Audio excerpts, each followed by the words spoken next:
வணக்கம். தமிழ்நாடு வானிலை பிரதீப். தமிழ்நாடு வானிலை பிரதீப் சேனலை பார்ப்பதற்கு முன்னாடி சேனலை மறக்காமல் சப்ஸ்கிரைப் பண்ணுங்கள், லைக் பண்ணுங்கள், ஷேர் பண்ணுங்கள். வீடியோ ஸ்கிப் பண்ணாமல் முழுமையாக பாருங்கள். அதாவது தென்மேற்கு பருவமழை சற்று குறைந்து காணப்படுகிறது. தமிழகம், கேரளா மற்றும் மகாராஷ்டிரா, மும்பை ஆகிய பகுதிகளில் சற்று குறைந்து காணப்படும் காரணமாக நேற்று தமிழகத்தில் காற்று முறிவின் காரணமாக ஆங்காங்கே தென்மேற்கு பருவமழையுடன் இணைந்த வெப்பச்சலன மழை பெய்தது. குறிப்பாக நேற்று மழை வாய்ப்பு காலையில் நமது அறிக்கையில் குறிப்பிட்டது போல் 3 மணிக்கு மேல் ஒரு 5 மாவட்டம் சொன்னோம். அந்த 5 மாவட்டம் மழை பெற்றது. அதே போல் இன்றும் நாளையும் இதே நிலைதான் நீடிக்கும்.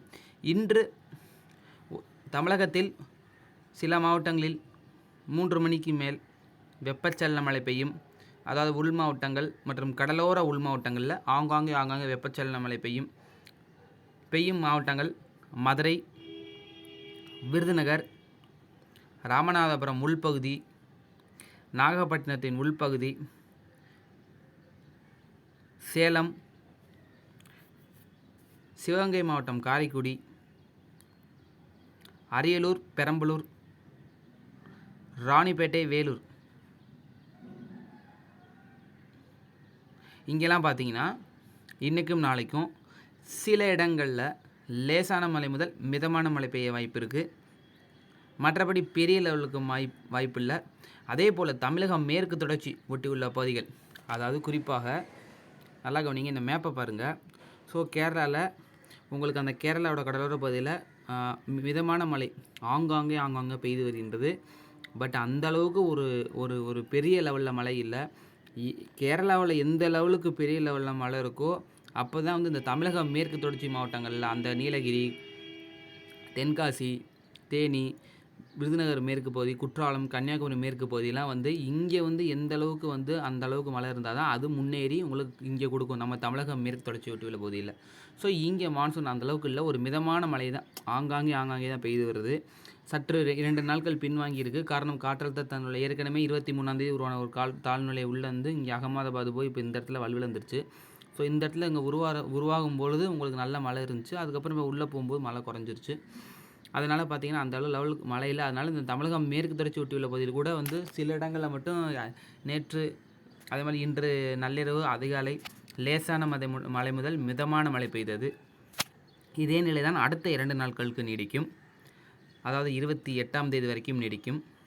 தற்போது பார்த்திங்கன்னா மீனவர்களுக்கான வானிலை அறிக்கையை பொறுத்த வரைக்கும் பார்த்திங்கன்னா அடுத்த 2 நாட்களுக்கு தொடர்ந்து மன்னார் கடல் பகுதிக்கு மீனவர்கள் மிகுந்த எச்சரிக்கையாக மீன் பிடிக்க செல்ல வேண்டும். மணிக்கு காற்று 40 முதல் 50 கிலோமீட்டர். இந்த இடத்துல தொடர்ந்து தென்மேற்கு பருவ காலகட்டத்தில் மன்னார் வளைகுடா பகுதியில் தொடர்ந்து இந்த இடத்துல காற்று இருக்கும்.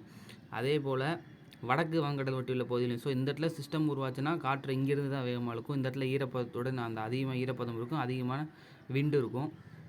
அதே போல் இங்கே மும்பை ஒட்டி உள்ள பகுதியிலையும் அதே லெவலில் தான், அங்கேயும் அதிகமான விண்டு இருக்கும், அதிகமான இது இருக்கும். ஸோ அங்கேயும் மீனவர்கள் மீன் பிடிக்க செல்ல வேண்டாம் என்று கேட்டுக்கொள்ளப்படுகிறார்கள். ஸோ இப்போ இதுதான் அடுத்த 2 நாட்களுக்கு இதே தான். தமிழகத்தில் நான் சொன்ன மாவட்டத்தில் அடுத்த 2 நாளுக்கு சில இடங்களில் மட்டும் லேசான மழை முதல் மிதமான மழை. ஆனாலும் இது நம்ம ஒரு 4-5 மாவட்டம் கொடுத்தோம். அந்த 4-5 மாவட்டங்களில் இப்பொழுதைக்கு நம்ம சொல்லியிருக்கோம்.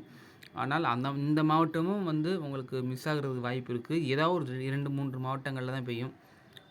காரணம் நம்ம இப்போ இதே நம்ம வெப்பச்சலன மழைனா குறிப்பாக நம்ம சொல்லிடலாம். இப்போ தென்மேற்கு பருவமழை காலத்தில் அந்த மாலை நேர விண்டு 3 மணிக்கு மேலே எவ்வளோ விண்டு இருக்குதோ அந்த லெவலில் தான், அதுக்கு ஏற்றாப்புல தான் அந்த காற்று முறிவு ஏற்படும். திடீர்னு 3 மணிக்கு மேலே உங்களுக்கு தென்மேற்கு பருவமழை விண்டு அதிகமாக உள்ள தமிழகத்தில் நுழைஞ்சிருச்சுன்னா உங்களுக்கு காற்று முறிவு ஏற்படாது. ஸோ நம்ம பார்க்கணும். ஸோ இதுதான் ஓகே. விவசாய நண்பர்கள், மீனவர்கள் மிகுந்த எச்சரிக்கையாக இருங்க.